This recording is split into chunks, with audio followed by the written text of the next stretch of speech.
कहलाता है और एक क्या कहलाता है, ये कैथोड कहलाता है। ठीक है ना। तो एनोड और कैथोड। अब हमें पता था कि यहाँ पर कौन आएंगे, आयनकारी कण। आयनकारी कण है वो यहाँ पर प्रवेश करते हैं, और जब ये आयनकारी कण आते हैं तो ये क्या करेंगे, ये गैसों का आयनन करते हैं। गैसों का आयनन होता है तो जो गैस के कण हैं वो किस में विभाजित होंगे, तो वो दो भागों में विभाजित होंगे, आर्गन प्लस और एक इलेक्ट्रॉन के रूप में।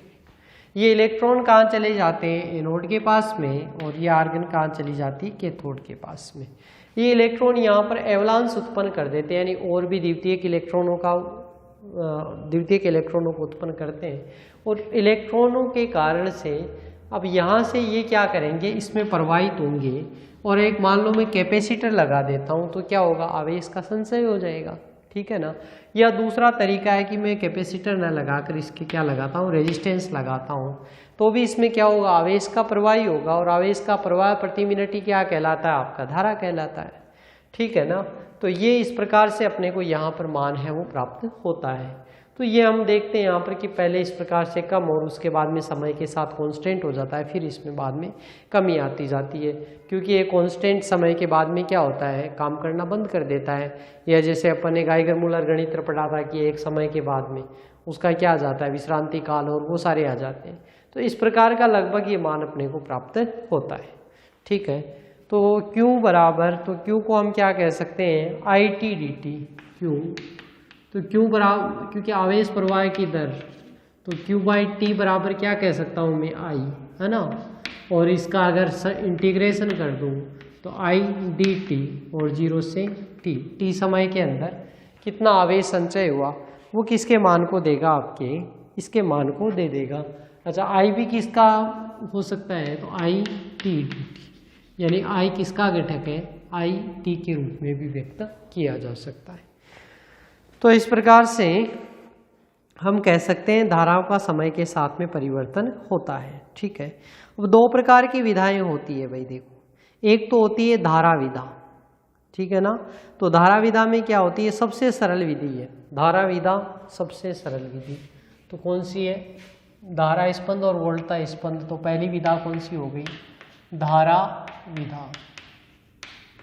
क्या होता है इसके अंदर, बिल्कुल ये डायग्राम आपका दिखाया गया है, Q और T के मध्य इस प्रकार का ये मान है प्राप्त होता है। तो V बराबर क्या होता है, धारा, तो V बराबर क्या होता है आपका IR। V बराबर क्या होता है, IR। ठीक है ना। तो धारा विधा के अंदर क्या मान होता है, इसके द्वारा संसूचक में उत्पन्न धारा को नापा जाता है, और ये विधि क्या कहलाती है, धारा विधि। अच्छा जी, मतलब सीधा सा बात है कि हमने जो रेजिस्टेंस इसमें लगाया है, इसके क्या लगा देंगे, इसमें वोल्टमीटर समांतर, और श्रेणी क्रम में कौन लगता है, एमीटर। ठीक है ना। तो ये हमने क्या लगा दिया, इसमें एमीटर लगा दिया, और ये एमीटर क्या करेगा, इसमें रेजिस्टेंस में प्रवाहित होने वाली धारा को मापता है। ठीक है ना।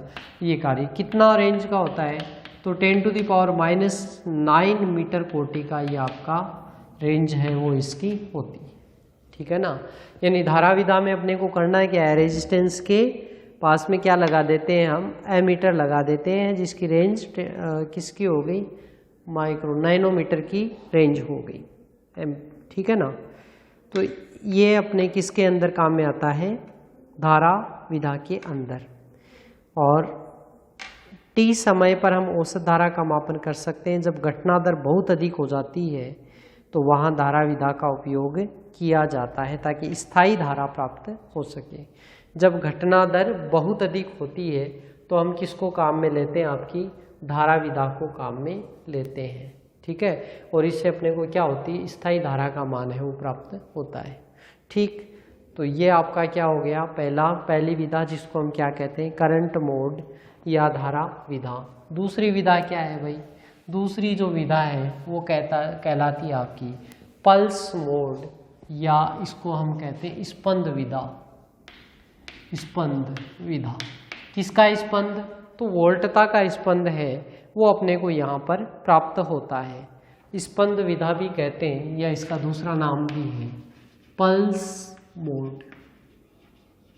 ठीक है, इसमें क्या काम में आता है, किस प्रकार से हम काम करते हैं इसके अंदर। तो जो स्पंद विधा है इसके अंदर व्यक्तिगत घटनाओं की ऊर्जा और समय की सूचनाएं वो प्राप्त कर सकते हैं। अच्छा जी, इसमें काम में क्या लेते हैं, तो जैसे उसमें आर काम में ले रहे थे, इसमें हम दो चीज़ें काम में लेते हैं, आर और एक सी। यानी आर सी सर्किट है वो अपने को इसमें प्राप्त होता है, और आर सी है तो इसका एक कालांक टू सी के द्वारा भी मान है वो व्यक्त किया जाता है ना। 1/RC बराबर क्या होता है, कालांकित होता है। तो आरसी परिपथ हम काम में लेते हैं संसूचक के समांतर क्रम में, और आरसी परिपथ में आर तो लोड प्रतिरोध होता है जिस पर संसूचक से प्राप्त समय पर आधारित निर्गत संकेत वोल्टता है वो प्राप्त कर सकते हैं। यानी भाई आर से क्या ज्ञात करोगे, तो V बराबर क्या प्राप्त करेंगे, IR ही प्राप्त करेंगे, और क्या करेंगे, तो वोल्टता स्पंद कहाँ से प्राप्त करेंगे, रेजिस्टेंस से प्राप्त करते हैं। और C है वो संसूचक की धारिता, केबल प्री एम्पलीफायर की धारिता के परिणामी मान है। ठीक है, आरसी परिपथ का आरसी वो किसको व्यक्त करता है, समय नियतांक को व्यक्त करता है। ठीक है, अगर डायग्राम की बात करें तो ये जैसे डायग्राम है ये किसका है आपका, जैसे उसमें Q और T में था, यहाँ पर IT और T के मध्य ये ग्राफ है, इस प्रकार से प्राप्त होता है। चलो इसका डायग्राम अपन दोबारा बनाकर देख लेते हैं। 3 डायग्राम इसके हैं, एक तो I के अंदर होता है,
ये 3 प्रकार के डायग्राम अपन ने बताए हैं यहाँ पर। पहला जो है किसके लिए, धारा के लिए है, दूसरा वोल्टता स्पंद को व्यक्त करता है, और तीसरी जो कंडीशन है ये सेकंड और थर्ड है। ये 2 केस है अपने इसके ना, एक ये केस फर्स्ट है और ये क्या है, केस सेकंड है। किसके केस सेकंड है, तो ये IT के लिए 2 अलग अलग केस है। तो 2 अलग अलग केस कैसे हैं, एक जो पहला केस है उसके लिए हम क्या मानते हैं, यानी तीनों के लिए देखें तो ये बराबर क्या होता है धारा, ये तो Q बराबर IT dt, ये तो धारा का सीधा मान देता है। ठीक है, दूसरा है V बराबर IR, तो IT × R। इस प्रकार से हमें काम में इसको ले सकते हैं अपन, V बराबर IT इंटू आर। कंडीशन क्या है, RC is less than TC के लिए, T क्रिटिकल यानी क्रांतिक जो समय है उसके बाद में, ठीक है ना। और RC is greater than TC, RC is greater than TC। इस कंडीशन में कैसा होगा, पहले अधिकतम मान प्राप्त होगा, फिर क्या होगा, इसमें डीके होगा, और इसके लिए जो होगा V मैक्सिमम क्या होगा, V मैक्सिमम बराबर Q बाई C। यानी भाई संधारित्र तो काम में ले ही रहे हैं, तो संधारित्र का पहले एक बार अधिकतम चार्जन होगा, उसके बाद में क्या होगा, डिस्चार्ज होगा। तो V मैक्सिमम बराबर क्या कह दिया अपन ने, Q बाई C, ठीक है ना। दो अवस्थाएं इस प्रचालन की होती है, एक प्रचालन में आवेश और Q के संग्रहण समय की तुलना में समय नियतांक होता है वो बहुत कम होता है, यानी TC is very very less than RC। और दूसरे कंडीशन में क्या कर दिया हमने, TC is very very greater than RC, ठीक है। तो ये दोनों समय के बारे में अपन ने यहाँ पर बता दिया। जो समय नियतांक को बहुत कम लिया जाता है तो निर्गम संकेत वोल्टता है वो VT संसूचक में उत्पन्न धारा के समरूप ये प्राप्त होती है, यानी उत्पन्न धारा के समरूप प्राप्त होती है। और इस कंडीशन में जो ये वाला जो आगे वाला मान है जिसमें समय नियतांक RC का मान अधिक होता है, इसे सामान्यतया विकिरण स्पेक्ट्रोस्कोपी में काम में लिया जाता है, ठीक है। और उच्चतम वोल्टता कब होती है, तो V मैक्सिमम बराबर Q बाई C से हम ज्ञात कर सकते हैं, ठीक है। यहाँ Q संसूचक में उत्पन्न आवेश का मान है, धारिता C का मान कांस्टेंट रहता है, तो V मैक्सिमम आवेश के समानुपाती होता है। अतः स्पंद वोल्टता की ऊंचाई है वो आपतित विकिरण की ऊर्जा का मापन करता है। यानी स्पंद वोल्टता है वो किसको व्यक्त करता है भाई, ये जो भी स्पंद वोल्टता, ये कह दो, ये कह दो, ये कह दो, ये किसका है, ये कण की आपतित ऊर्जा है, उसका मापन होता है, ठीक है ना। तो ये हमने धारा क्या पढ़ा, किसके बारे में, संसूचक की प्रचालन विधा के बारे में पढ़ा। कितने प्रकार की होती है, दो प्रकार की होती है, एक धारा विधा होती है और एक क्या होती है, स्पंद विधा, ठीक है। तो ये डेट नंबर का एक क्वेश्चन था जो हमने कंप्लीट कर लिया है। ये डायग्राम बनाना और इसकी थ्योरी है वो आप बुक से देख लेंगे। अब हम पढ़ते हैं इससे आगे, और आगे कौन सा है, आगे अपना एक जो टॉपिक है वो कहलाता है अभ्रह कोष्ठ। अभ्रह कोष्ठ या इसको कहते हैं क्लाउड चेम्बर। बहुत अच्छा नाम है, बड़ा आसान है। ये विल्सन नाम के एक साइंटिस्ट थे, उन्होंने सबसे पहले इसके बारे में इसको विकसित किया था, इसके बारे में बताया था। और उन्होंने क्या कहा कि अति संतृप्त वाष्प में यदि कोई आवेशित कण आयन उत्पन्न करता है तो इन आयनों पर वाष्प संघनित हो जाती है और संघनन से बनने वाली द्रव बूंदें हैं वो तेज रोशनी में दिखाई देती है। यानी इन्होंने क्या कहा कि आप एक अति संतृप्त वाष्प ले लीजिए, इसमें क्या कह दी भाई, इसमें क्या ले ली हमने, वाष्प ले ली, और इस वाष्प के अंदर आयनकारी कण को प्रवेश करवा दो, ठीक है। कोई भी चार्ज कण है, आयनकारी कण है, उसको प्रवेश करवा दो। ये जैसे ही प्रवेश करेगा तो इसके चारों ओर क्या होगा, जो वाष्प है वो क्या हो जाएगी, संघनित हो जाएगी, ठीक है। और ये संघनन बढ़ता जाएगा, यानी द्रव बूंद बन जाएगी। और ये द्रव बूंद के ऊपर जब प्रकाश डाला होगा तो ये चमकेगी, ठीक है। इस प्रकार से हम किसका संशोधन कर लेंगे, हम संशोधन कर लेंगे कि कण है वो कितने आए हैं, ठीक है ना। क्योंकि चमकेगा तो पता चल जाएगा कि यहाँ पर एक कण है, ठीक।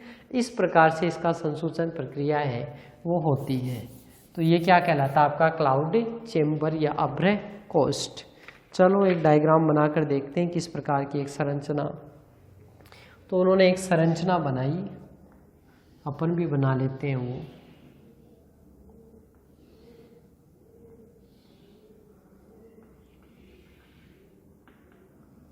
ठीक है,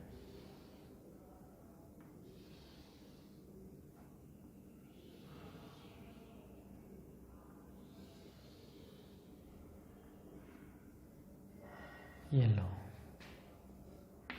ये P और यहाँ पर लगा दिए इसके कैमरे।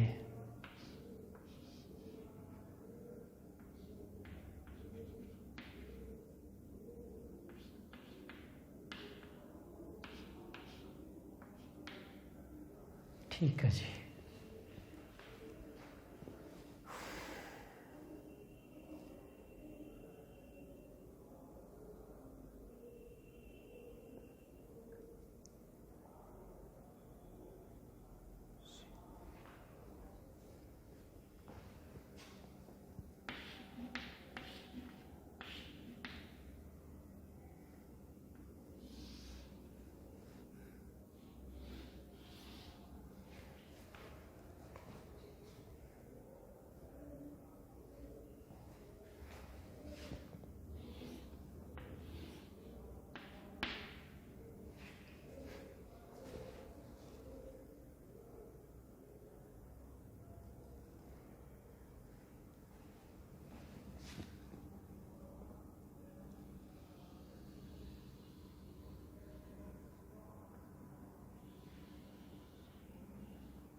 लाइट यहाँ पर ऐड कर दी।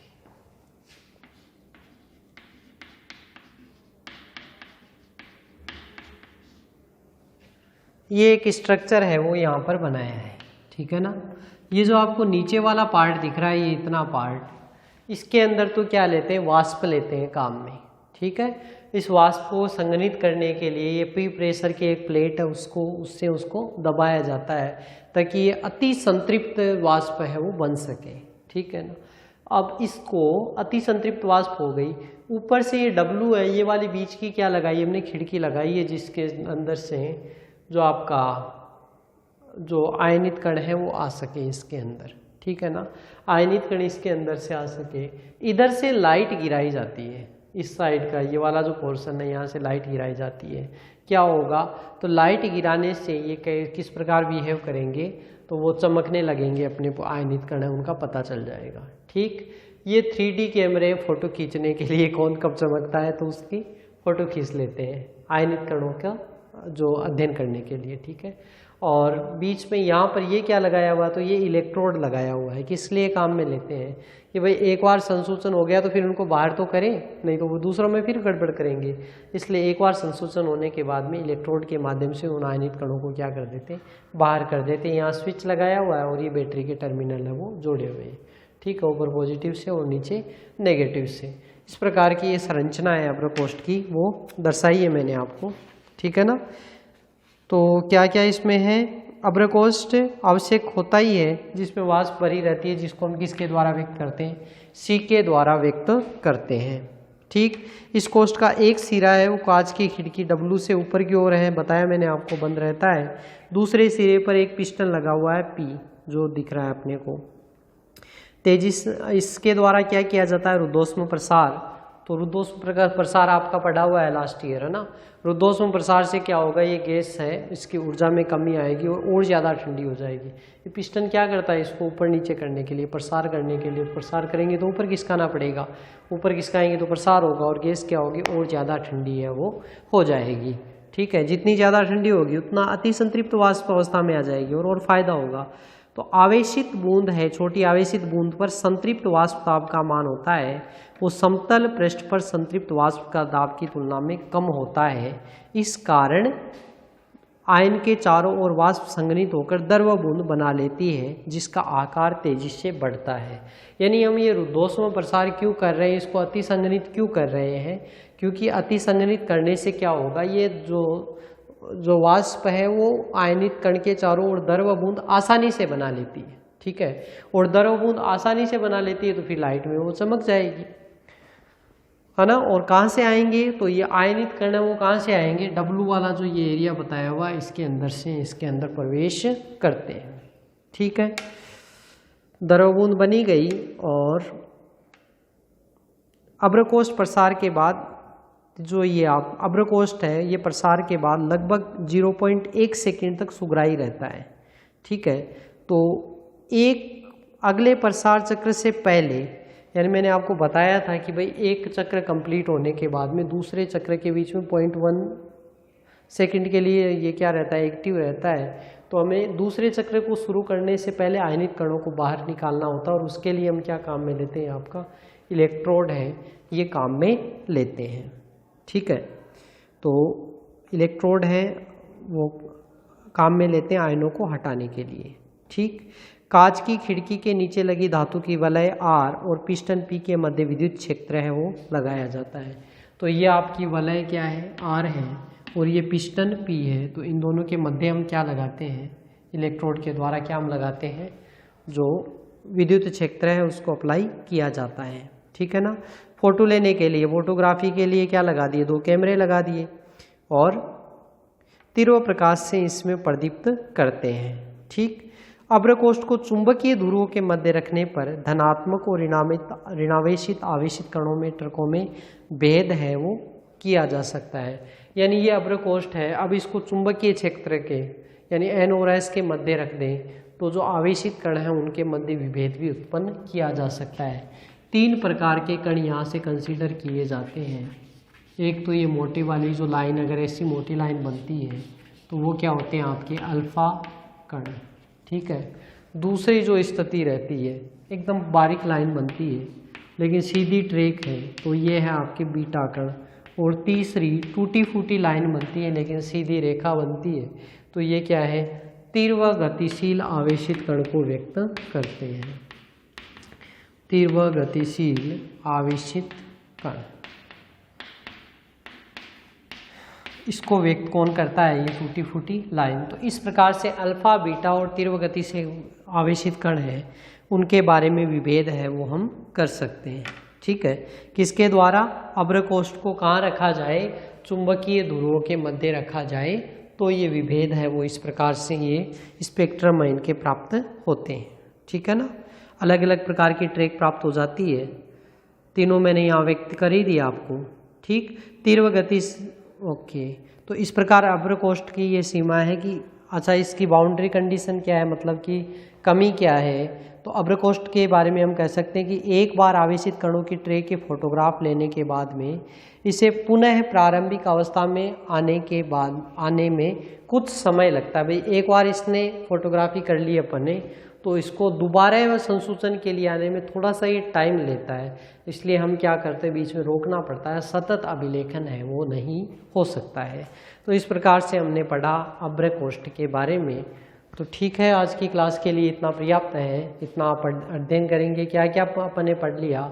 एक तो क्लाउड चैम्बर अभ्रकोष्ठ के बारे में पढ़ लिया और दूसरा हमने किसके बारे में पढ़ा है, धारा विधा और स्पंद विधा के बारे में। तो एक ये क्वेश्चन आपका हो गया और एक वो वाला क्वेश्चन हो गया, दोनों छोटे क्वेश्चन है। तो इतना आप तैयार करेंगे, बाकी हम पढ़ेंगे नेक्स्ट क्लास में। Thank you.